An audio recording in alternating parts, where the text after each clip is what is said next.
is Gemara Yevamos Daf Yomi. All the learning has been generously sponsored as a schos or refuah shalema for Chad Valea Bas Saradina Mir Tashem. The learning of the entire Chabura day by day, daf by daf.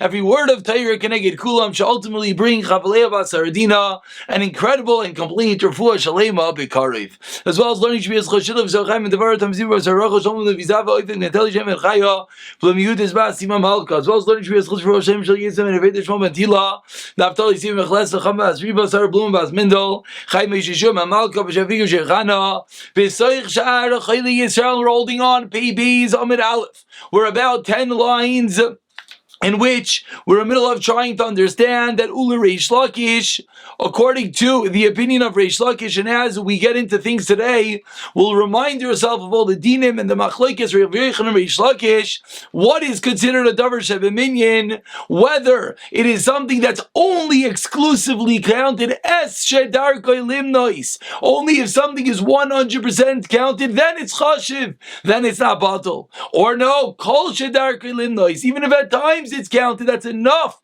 to create the chashivas. So in the middle of trying to explain a brayso that we had in the bottom of the base, how Rav Yechon and Reish Lakish explained that brayso.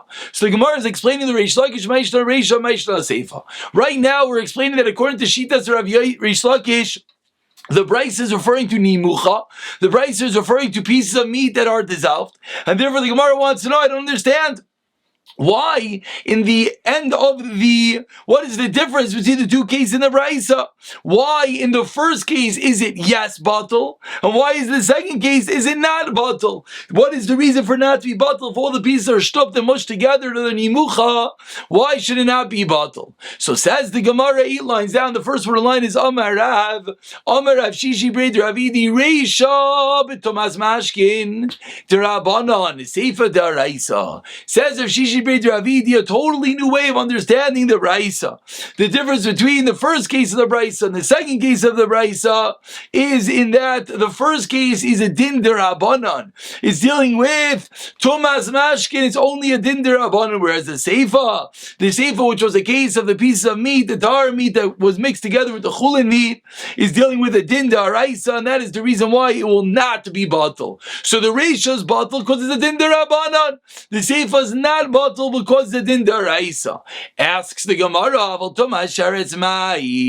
what are you going to say? What if the case of the seifa was Tomas Sharetz? What would the din be? We would think that the din would be Lo Yisala. It would not be batal. So ask the Gemara, if that is true, that in the case of Tomas Sharetz, the case would be it would not be batal. So again, we ask a similar question that we asked yesterday. Aditani seifa v'chaticha chatas tayushin zavramei chaticha chulin.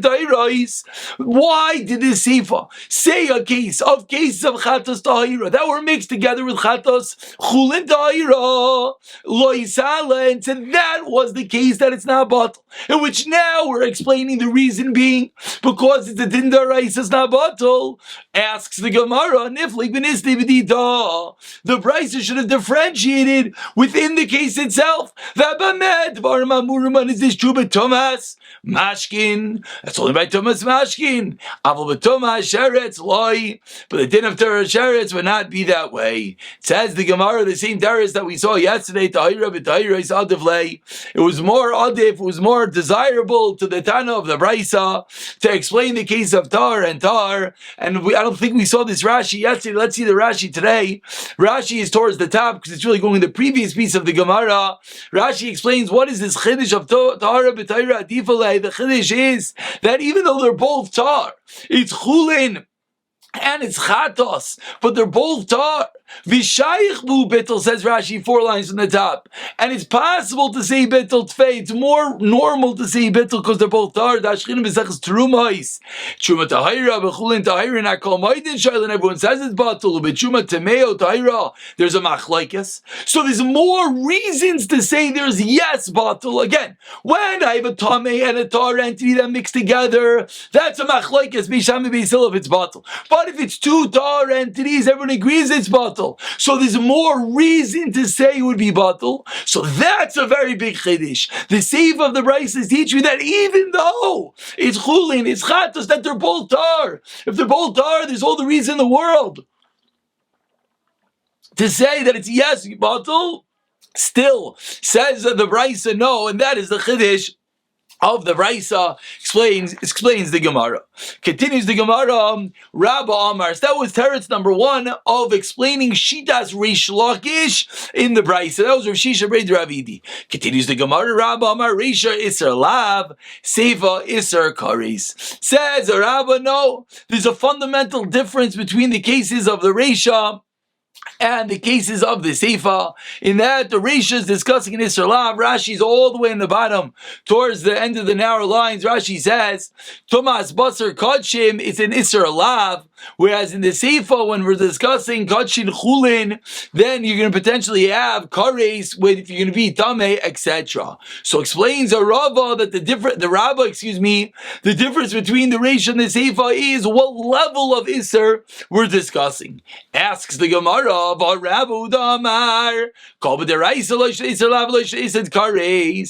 the Gemara, we have a memra, we have a statement that Rabba himself taught us that when it comes to the din da'oraisa, the biblical din, there's no difference between an Isser Lav and Isser Kares. So ask the Gemara, I don't understand. Rabba himself is explaining the difference in Isser Lav and Isser Kares. Says the Gemara, kasha, that is a good kasha, and as we've said it so many times, kasha means it's a good kasha. The art to roots him, and usually Rishonim deal with it. Tiyofta means there is no way out.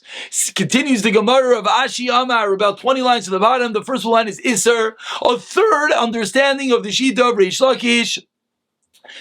Explains Rav Ashi that Seifa Mishom Dahavli Davar Sheyesh Tirin, a very, very famous rule. Says Rav Ashi that in the Seifa, when we have the case of the Chulin and the Tar that became mixed together, the reason that it is not a bottle is because Davar Sheyesh Tirin. Davar Sheyesh Tirin, we're actually going to see, we are going to not see Rashi, because there is no Rashi. Excuse me. Let's first read the Gemara. And the rule is something that has a permissible way of usage is not batal. Afilu be'elef. This is a chiddush in bittul, in nullification. We know there's different levels of bittul, as we were seeing actually yesterday and more today. There's a concept of bittul b'roi, it can be nullified in the majority. There's a concept of bittul b'shishim, you need 60 times. There's a concept of bittul b'sheish, is in 6 times. There's a concept of bittul b'meya and matayim when it comes to different types of truma and kachim. And now we're seeing there's something that afilu be'elef, even 1,000 times is not batal. Why? Because there's another way of eating it. Why would we say bittul? Bittul is a last resort. But if there's another way of dealing with this item without saying bittul, it's a davar sheyesh lo matir, and it's a permissible way to deal with it, we do not say batal. Ask the Gemara, what do you mean? Baravashi badusi. Baravashi we know is incorrect. What does that mean? That we know Rav Ashi is incorrect. Rashi over here points out that this is a Gemara and Beitza that we've all learned together. Rashi is in the middle of the wide line. Says Rashi, the Gemara and Beitza Daf Gimel and Beis teaches us davar sheish lo matir lo batal ki going to mishtaria lemachar. That's something that you can be able to eat tomorrow, then we don't let you eat it today. So says the Gemara, Leman. So what is the case that we're going to say that is going to be allowed? Again, the Gemara is asking, the Rav Ashi is a mistake. Why? Because Rav Ashi just suggested that we're discussing a davar sheyesh lo matirin, something that's going to become mutter, something that will be permitted, and therefore there's no reason to say batal. We don't use the rules of nullification anytime there will be a permissible way of consumption. But says the Gemara, let's play it out. If you're going to tell me it's going to eventually be mutter to the kayin, what do you mean? Mishra Shari. It's chulin, it's kachin that are mixed together. Kayin's not eating chulin and kachin, so it's mutter right now. And Eli Yisrael, Leila Maser, a Yisrael will never be allowed to eat this mixture because there's a chatas in there. Yisrael can never eat the chatas. So ask the Gemara, whichever way you twist it, it will never be allowed. So how can we apply the rule of davar sheish lo matirin? Elahad Rav Ashi badusi. Rav Ashi is a mistake, and therefore says the Gemara, Rav Ashi's answer is incorrect. So two terutzim that we have for today, we have Rav Shisha Brei Ravidi and Rabbah, the 2 ways of explaining the Shita of Reish Lakish. Continues the Gemara, and now the Gemara goes into the Shita of Rabbi Yochanan. Says the Gemara, What does Rabbi Yochanan say? Rabbi Yochanan was the opinion that we saw yesterday that said Truma b'zman hazeh is a din daraisa. V'savar Rabbi Yochanan asked the Gemara, Truma b'zman hazeh daraisa, is that true? Vatani, we learned in the Raisa. Shtei kupois achashal chulin, this should be familiar. We have learned this Gemara together in Pesachim. Says the Gemara that if you have two boxes, shtei kupois, one is of chulin and one is of Truma, and in front of these two boxes, v'lifneihem, and in front of these two boxes, what's going on? Two boxes of grain, and in front of them, shtei sayin achashal chulin v'achashal Truma. And in front of them are two other containers of grain, one of chulin and one of Truma. V'laflu elu b'toch elu, b'elu b'toch elu, and everything gets mixed together. What's the halacha?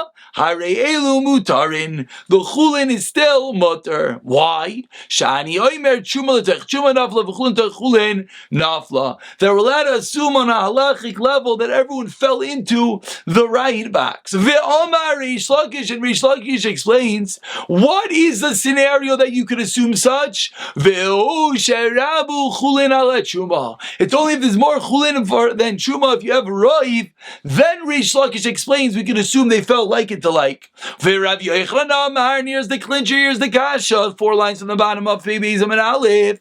Afal pi sheloi rabu chulin ala Truma. Even though there's not more, there's no majority. Still, says Rav Yochanan, we could allow one to fall into the other. So what's the kasha? Articulates the Gemara.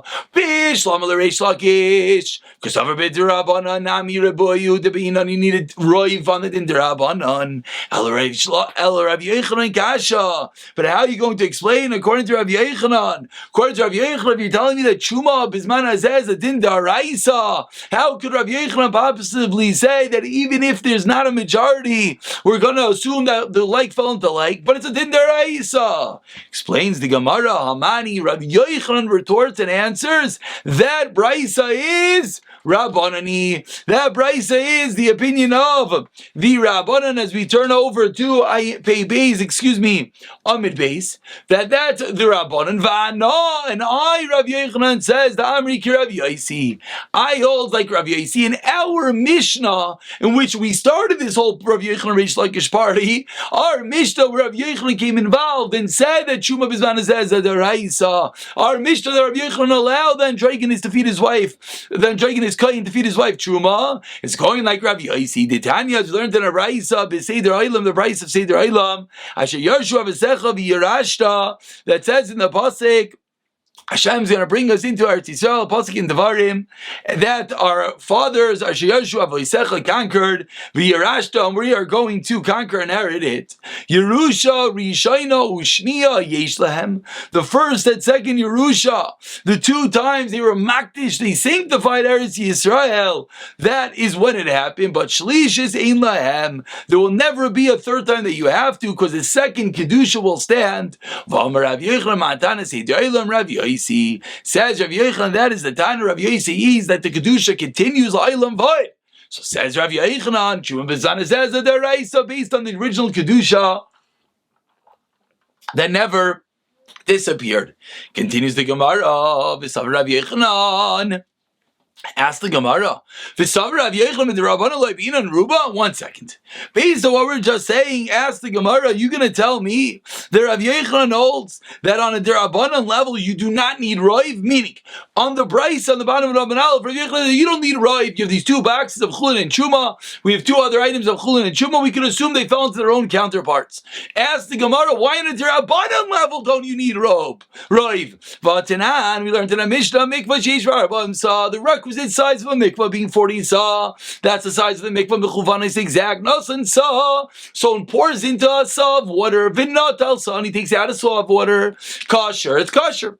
Started with 40 sa. He added in a cup. He took out a cup. He added a cup. He took out a cup. Everything is fine. Ve'omer Rav Yehuda bar Shila. Omer Rav Asi. Omer Rav Yochanan. How much can you do? How much water can you add and add and add? Obviously, the water you're adding is mayim she'uvim, water that came from a collected area, not rainwater. Says Rav Yochanan, ad rubai. You need to have the majority of the original water there. That's when, says Rav Yochanan, the bittul will continuously apply. My love asked the Gemara, so we see that according to Rabbi Yochanan, the din of Mayim Shuvin is the din de Rabbanan, and yet Rabbi Yochanan requires Rav. So how? And I'm going to halif on the bottom of Rabbi Yochanan and say we don't have to worry about Rav. We see that Rabbi Yochanan holds up Rav and a din de Rabbanan. Answers the Gemara, the case isn't where he took that much water out, therefore there is no raya from this case. This case is different because I could say in this case that I say Sha'ani Omer Alochik Klal. Before we continue, let's see Rashi on this Iba Yisema. Iba Yisema, Rashi is in the beginning of the very wide lines. Rashi explains that in this teretz, Rav Yochanan is conceding that Avada, you need a din of Rav B'Drabanan. So what did Rav Yochanan mean on the bottom of an Aleph when he said there isn't a Rav? You know why? Mishum de Talina Ashani Aimer, because we hang it on that which I could say Chulin te Chulin Aflu, that one could one has to introduce to claim it to Bez, that he could say that they fell like into like. Vein Kanisha, there's no way it's travel.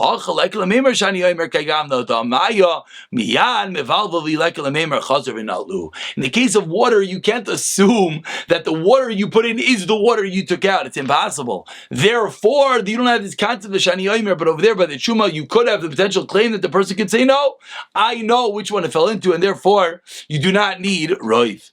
As the Gemara, now we go back. We have this Machlekes, Rav Yochanan, Rish Lakish, and we also have Machlekes, Rav Yasin, Rav Shimon. And the question is whether Rav Yochanan and Rish Lakish are the same opinions as Rav Yasin, Rav Shimon. And basically now we're going to go with very Yesodistic. What is this din of this androgynous? So androgynous is a person that has both male and female characteristics. Is he allowed to get married? Tanan, we learned in our Mishnah, androgynous no yisei. We learned in our Mishnah that androgynous is allowed to marry a woman. For the word allowed to marry a woman, what does that sound like? It sounds like it's a din lechatchila. If he's allowed to marry a woman, a din lechatchila, what does that mean? That means he has a din of a man. Whereas we know the Rish Lakish said, no, that it's a suffix. Says the Gemara, Tini, im nisu. No, the Mishnah doesn't mean you're allowed to do this. It means if the androgynous does that, then it's okay. Ask the Gemara, it says the Chatchila. So retorts Rish Lakish, my aval. What did the Mishnah mean when the Mishnah said, my aval loy nisa? But he's not allowed to be married to a woman. That he's not allowed to be taken in marriage, by a man. Says the Gemara, what does that mean? That's clearly referring to if it happened post facto. So noisinami di'evet. That's where Shlakish's raya. Amri, the answer loy. No, that's not what's going on here. Noisi lechatchila mashma avaloy nisa di'evet nami loy. That what does it mean? It means you can't even do it b'di'evet. It doesn't mean that if it happened. No, it means even b'di'evet, this person cannot be married to a man. He's even on a b'di'evet level, he doesn't have a din of a woman. Ask the Gemara, 6 lines to the bottom of Mikdani, Seifa, Rabbi Eliezer, Omer, androgynous chayv of a skila kizachar, that androgynous is a din, and is chayv skila like a zachar. Ask the Gemara, Mechlal Tarikamas Fugimisavkele. From the statement of Rabbi Eliezer that he's saying the skila, that's a vadai, that's a certainty. Sounds like the Tarikama who argued as a din of a safek. Answers the Gemara, Bin Lamar, Mivshap Shitalei. To both of them, it was clear. Ikabeinayu, what's the difference? Skila Mishnei Makaimais. The Mar Savar Chaim La Skila Mishnei Makaimais, the Mar Savar. No, Kezachar. The question is that if one was together with this androgyny from either of the places, like a male or a female, if that will be required, obligate skila, or not, just like a zachar. And we're going to pick it up from Rav and Mir Tashem in the next year.